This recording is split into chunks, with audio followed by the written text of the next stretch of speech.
Welcome to this tutorial video.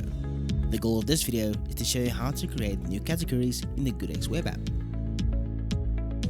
Stock items are grouped into different categories based on whether you're using MedPractice or iQuest to update the information.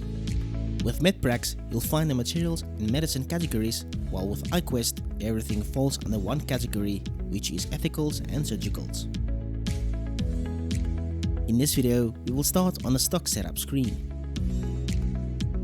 Click on the Categories tab, which will open the Categories screen. From here, click on the Add New button. The stock category screen will open, which we will now explore. Complete the name of the category in the description field.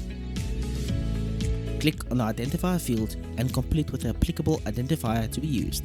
Please note that it is recommended that an abbreviation should be used to make the creation and utilization of items easier. Click on the Ledger drop-down menu and select the relevant ledger which will be utilized for this category.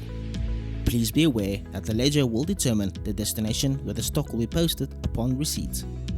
Once satisfied with the information, click on the Save button. The newly created category will now be displayed on the category list.